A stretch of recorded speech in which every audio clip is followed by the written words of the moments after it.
Hello dear friends, welcome to easy learning way में आप सभी का स्वागत है। इस क्लास में रेलवे ग्रुप डी साइंस के मोस्ट इंपॉर्टेंट क्वेश्चन करेंगे और सभी क्वेश्चन प्रीवियस ईयर क्वेश्चन करेंगे जो कि आपके एग्जाम में पूछे गए हैं। तो पहला क्वेश्चन देखते हैं। पहला क्वेश्चन हमारा क्या है? पहला क्वेश्चन है कार्य करने की दर क्या कहलाती है। पहला ऑप्शन है ऊर्जा, दूसरा है वेग, तीसरा है शक्ति, चौथा है बल। जो कार्य करने की दर होती है वो क्या कहलाती है? शक्ति कहलाती है। इसका सूत्र क्या होता है? शक्ति बराबर होता है W/T। क्या होता है? W/T। अर्थात कार्य करने की दर, ये W जो है हमारा कार्य है, कार्य करने की दर, दर का मतलब समय होता है, कार्य करने की दर वही हमारा क्या कहलाता है? शक्ति कहलाता है। ऑप्शन नंबर तीसरा इस क्वेश्चन का राइट आंसर है।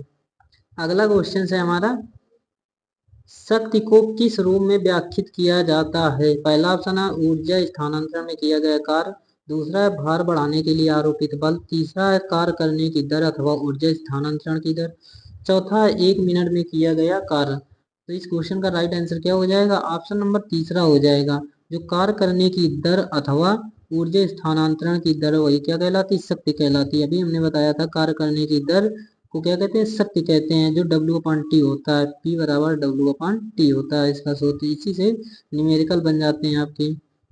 अगला क्वेश्चन है हमारा, कार्य करने की दर या ऊर्जा स्थानांतरण की दर को क्या कहते हैं? तो शक्ति कहते हैं। तो इस क्वेश्चन का राइट आंसर क्या हो जाएगा? ऑप्शन नंबर पहला इस क्वेश्चन का राइट आंसर हो जाएगा। कार्य करने की दर या ऊर्जा स्थानांतरण की दर को क्या कहते हैं? शक्ति कहते हैं। अगला क्वेश्चन है, यदि कोई कारक T समय में कार्य W करता है तो उसकी पावर क्या होगी?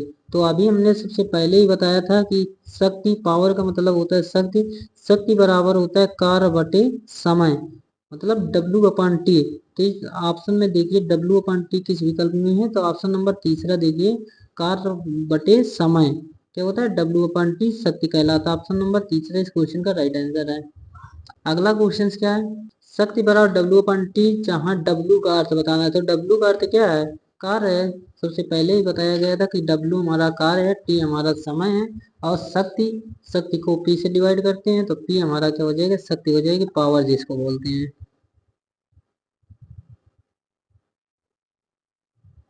अगला क्वेश्चन है, निम्न में से कौन सी भौतिक मात्रा किए गए कार्य की गति को मापती है? ये बताना है कि भौतिक मात्रा में किए गए कार्य की गति को क्या कौन मापता है?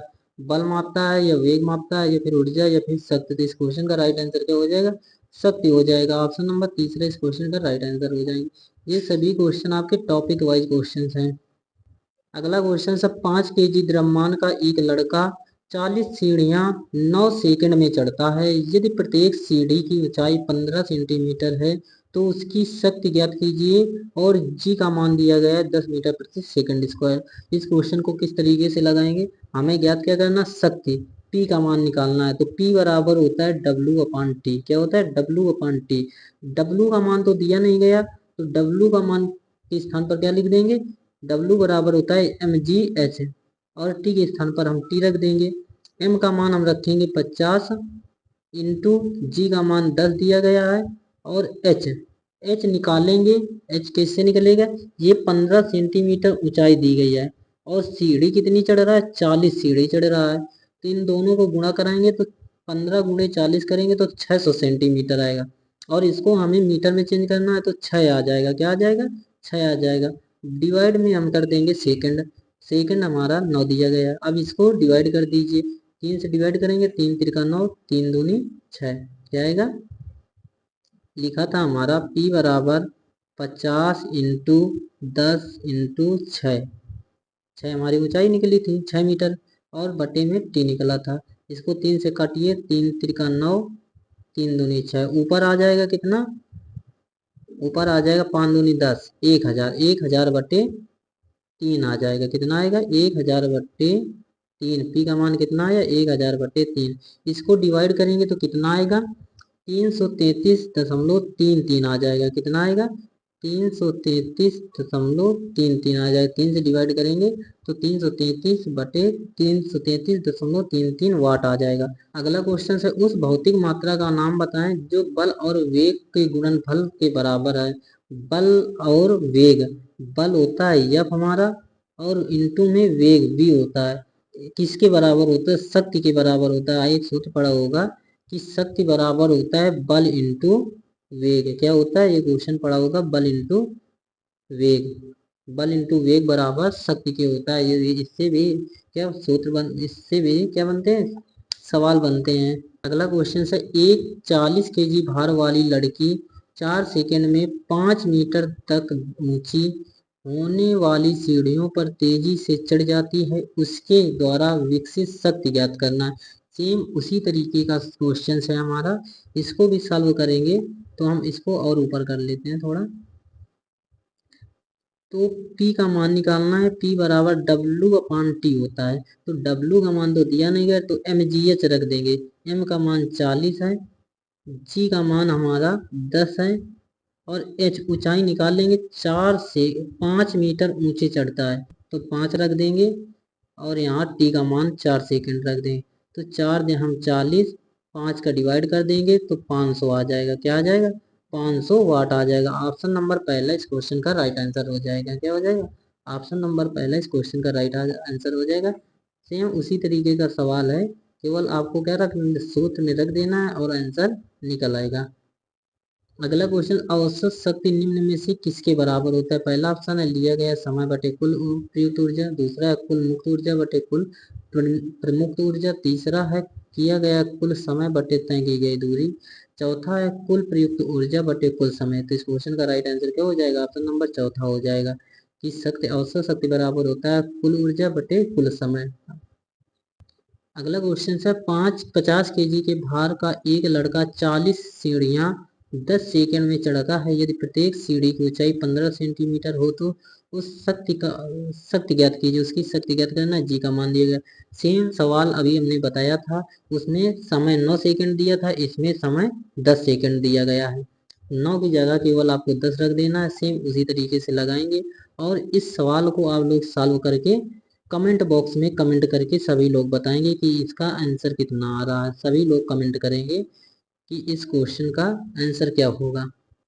अगला क्वेश्चन, ऊर्जा संरक्षण के सिद्धांत के संबंध में कौन सा कथन सही है। पहला ऑप्शन है ऊर्जा का केवल निर्माण किया जा सकता है, दूसरा है ऊर्जा को केवल नष्ट किया जा सकता है, तीसरा ऊर्जा का निर्माण किया जाता है और इसे नष्ट भी किया जा सकता है, चौथा ऑप्शन है कि ऊर्जा ना तो निर्माण किया जा सकता है और ना ही इसे नष्ट किया जाता है।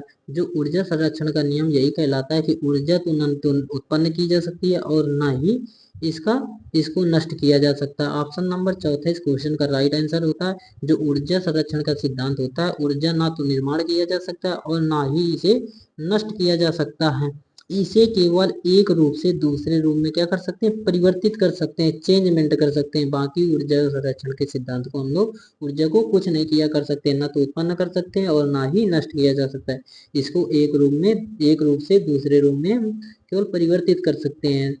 तो इस क्वेश्चन का राइट आंसर क्या हो जाएगा, चौथा नंबर ऑप्शन इस क्वेश्चन का राइट आंसर हो जाएगा।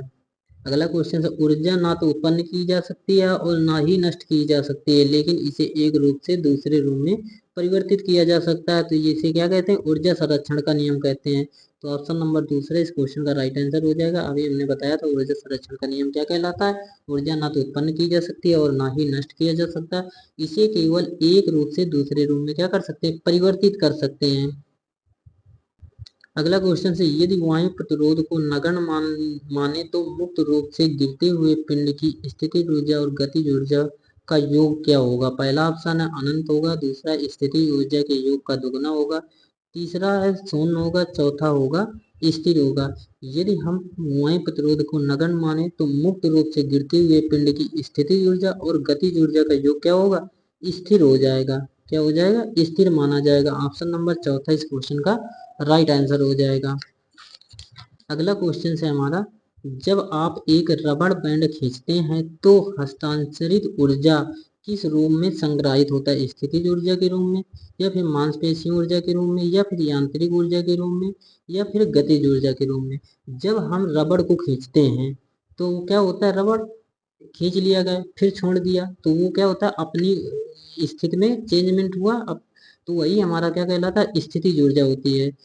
तो जो आकार में चेंजमेंट या बदलाव होता है वही हमारे क्या होती है, स्थिति ऊर्जा कहलाती है।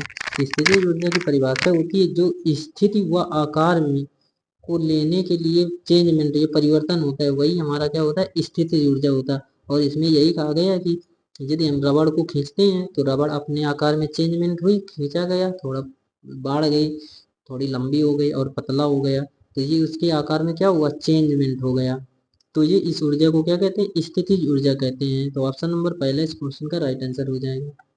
अगला क्वेश्चन है, कणों की गतिज ऊर्जा अधिकतम होती है, ये बताना है कि किन कणों में सबसे ज्यादा गतिज ऊर्जा होती है। द्रव में होती है कि प्लाज्मा में होती है कि ठोस में होती है कि गैस में होती है। तो हम आपको बता दें सबसे अधिक ऊर्जा किसमें होती है, गतिज ऊर्जा किसमें होती है, तो सबसे ज्यादा गैस में होती है। यदि ये इसी में पूछ लिया जाए कि सबसे न्यूनतम गतिज ऊर्जा किसमें होती है, न्यूनतम पूछा जाए तो सबसे न्यूनतम ऊर्जा होती है, गतिज ऊर्जा होती है, वो ठोस में होती है। किसमें होती है, ठोस में सबसे कम गतिज ऊर्जा होती है और सबसे अधिक गतिज ऊर्जा गैस में पाई जाती है। तो इस क्वेश्चन का राइट आंसर क्या हो जाएगा, ऑप्शन नंबर चौथा इस क्वेश्चन का राइट आंसर हो जाएगा। अगला क्वेश्चन है, एक घर में एक माह में 900 इंटू 10⁶ जूल ऊर्जा की खपत हुई, इकाई में यह ऊर्जा कितनी हुई। इकाई में इसको ज्ञात करना है। तो 1 किलोवाट घंटा बराबर क्या होता है, ये आपको हमने पढ़ाया था पिछले वीडियो में। 1 किलोवाट बराबर कितना होता है, तो 3.6 इंटू 10⁶ जूल होता है, ये हमने पढ़ाया था पिछली वीडियो में। कुल ऊर्जा कितनी दी गई है, 1 बराबर 3.6 इंटू 10⁶ जूल, और हमें एक माह में इतना दिया गया है, तो इसकी यूनिट में निकालना है। तो यूनिट में इकाई क्या हो जाएगी, 900 इंटू 10⁶ जूल बटे 3.6 इंटू 10⁶ जूल। तो यूनिट बराबर निकलेगा, ये 10⁶ कट जाएगा, 1 दशमलव इससे निकाल दीजिए, 900 कट देंगे, 9000 ऊपर है, 36 नीचे, तो 9 एकम 9, ऊपर 1000 आ गया, नीचे 9 चौको 36, 1000 बटे 4, 4 से डिवाइड फिर से करेंगे तो कितना आ जाएगा, 250 आ जाएगा। डिवाइड करके देख लीजिए, 4 दूनी 8, 2 बचा, 4 पंचे 20, जीरो है जीरो। तो 250 इस क्वेश्चन का राइट आंसर हो जाएगा। क्या हो जाएगा, 250 इस क्वेश्चन का राइट आंसर हो जाएगा कि एक यूनिट बराबर, यूनिट में इकाई कितनी आ जाएगी, 250 यूनिट आ जाएगी। अगला क्वेश्चन है, जब एक संपीड़ित स्प्रिंग को छोड़ा जाता है तो यह अपनी स्थितिज ऊर्जा को किसमें बदल लेता है। पहला यांत्रिक ऊर्जा, दूसरा पवन ऊर्जा, तीसरा है प्रत्यास्थ स्थितिज ऊर्जा, चौथा है गतिज ऊर्जा। जब कोई स्प्रिंग को छोड़ेंगे वो अपनी स्थितिज ऊर्जा को किसमें बदल देता है, गतिज ऊर्जा में बदल देता है। जब स्प्रिंग छोड़ेंगे तो वो क्या करेगी, कंपन करेगी, मतलब गति गति करेगी, गति करती है, तो वो हमारी गतिज ऊर्जा में चेंजमेंट हो जाती है। तो इस क्वेश्चन का राइट आंसर क्या हो जाएगा, ऑप्शन नंबर चौथा हो जाएगा। अगला क्वेश्चन है, एक वस्तु की स्थितिज ऊर्जा में इसकी के साथ वृद्धि करता है, किसके साथ वृद्धि करता है। पहला है वेग, दूसरा है ऊंचाई, तीसरा है विस्थापन, चौथा है दूरी। तो स्थितिज ऊर्जा किसके साथ वृद्धि करता है, तो स्थितिज ऊर्जा बराबर सूत्र आपको पता होगा, स्थितिज ऊर्जा बराबर होता है mgh। क्या होता है, हमने पढ़ाया था कि स्थितिज ऊर्जा W बराबर होता है mgh। अब ये देखिए mgh कहाँ पर है, यम बढ़ेगा तो हमारा स्थितिज ऊर्जा बढ़ेगी, गुरुत्वीय त्वरण बढ़ेगा तो हमारा स्थितिज ऊर्जा बढ़ेगी, ऊंचाई बढ़ेगी तो हमारी स्थितिज ऊर्जा बढ़ेगी। तो अभी इसमें देखिए ऑप्शन में कौन क्या क्या दिया गया, वेग से कोई मतलब नहीं है, वेग डिपेंड नहीं करता, ऊंचाई है तो ऊंचाई इस क्वेश्चन का राइट आंसर हो जाएगा, विस्थापन पर डिपेंड नहीं करता, दूरी है दूरी पर डिपेंड नहीं करता। इस क्वेश्चन का राइट आंसर क्या हो जाएगा, ऑप्शन नंबर दूसरा हो जाएगा, ऊंचाई यदि बढ़ेगी तो स्थितिज ऊर्जा में वृद्धि होगी। अगला क्वेश्चन क्या, निम्न में से कौन सी ऊर्जा किसी वस्तु की ऊंचाई के साथ बदलती है। तो अभी हमने बताया यदि ऊंचाई बढ़ेगी या ऊंचाई बदलेगी तो स्थितिज ऊर्जा हमारी क्या होगी, चेंजमेंट होगी और यह बढ़ेगी। तो इस क्वेश्चन का राइट आंसर क्या हो जाएगा, ऑप्शन नंबर चौथा हो जाएगा। अगला क्वेश्चन है, किसी वस्तु द्वारा अपनी स्थिति या आकार लेने की वजह से लगने वाली ऊर्जा को क्या कहते हैं। तो ये परिभाषा पूछ ली गई, किसी वस्तु की अपनी स्थिति या आकार लेने में लगने वाली ऊर्जा हमारी स्थितिज ऊर्जा कहलाती है। ऑप्शन नंबर दूसरा इस क्वेश्चन का राइट आंसर हो जाएगा। क्या हो जाएगा, ऑप्शन नंबर दूसरा इस क्वेश्चन का राइट आंसर हो जाएगा। अगला क्वेश्चन है, बांध में संग्रहित पानी में कौन सी ऊर्जा होती है? जो बांध बनाया जाता है उसमें कौन सी ऊर्जा होती है? पहला है स्थितिज ऊर्जा, दूसरा है विद्युत ऊर्जा, तीसरा है गतिज ऊर्जा, चौथा है गुरुत्वाकर्षण। बांध में कौन सी ऊर्जा होती है ये बताना है। तो बांध में स्थितिज ऊर्जा होती है। कौन सी ऊर्जा होती है? स्थितिज ऊर्जा। जब बांध बनाया जाता है तो आकार में चेंजमेंट होता है, तो उसे ही हम क्या कहते हैं? स्थितिज ऊर्जा कहते हैं। तो ऑप्शन नंबर पहला इस क्वेश्चन का राइट आंसर हो जाएगा। अगला क्वेश्चन से, एक कार उच्च गति से चल रही है, यह किस ऊर्जा में युक्त होती है? ये तो सिंपल है। यदि कोई कार चल रही है तो वो सिंपल है कि गति कर रही है। यदि गति कर रही है तो ऊर्जा कौन सी होगी? गतिज ऊर्जा होगी। जो चीज चल रही है मतलब गतिशील है, वही हमारी क्या होती है? गतिज ऊर्जा कहलाती है। तो ऑप्शन नंबर चौथा इस क्वेश्चन का राइट आंसर हो जाएगा। अगला क्वेश्चन है, निम्नलिखित में से कौन सी ऊर्जा सदैव धनात्मक होती है? स्थितिज ऊर्जा, या फिर गतिज ऊर्जा, या फिर स्थितिज ऊर्जा, या फिर गुरुत्वाकर्षण ऊर्जा? जो सदैव धनात्मक ऊर्जा होती है वो गतिज ऊर्जा होती है। क्या होती है? गतिज ऊर्जा। तो गतिज ऊर्जा कभी भी ऋणात्मक नहीं होती, ये सदैव क्या होती है? धनात्मक होती है। तो ऑप्शन नंबर दूसरा इस क्वेश्चन का राइट आंसर हो जाएगा। आज का अंतिम क्वेश्चन हमारा, ऊर्जा की व्यावसायिक इकाई क्या है? मोस्ट इंपॉर्टेंट क्वेश्चन है। कई बार एग्जाम में पूछा गया है कि ऊर्जा की व्यावसायिक इकाई क्या है? किलोवाट घंटा की किलोवाट, या जूल, या फिर वाट घंटा? तो ऊर्जा की व्यावसायिक इकाई हमने पिछली क्लास में बताया था कि ऊर्जा की व्यावसायिक इकाई किलोवाट घंटा है। क्या है? किलोवाट घंटा ऊर्जा की व्यावसायिक इकाई। ऑप्शन नंबर पहला इस क्वेश्चन का राइट आंसर हो जाएगा। तो क्लास को यहीं पर एंड करते हैं। यदि क्लास अच्छी लगी तो क्लास को लाइक करें, शेयर करें। यदि नए हैं तो चैनल को सब्सक्राइब करें। मिलते हैं नेक्स्ट क्लास में। Bye bye, take care.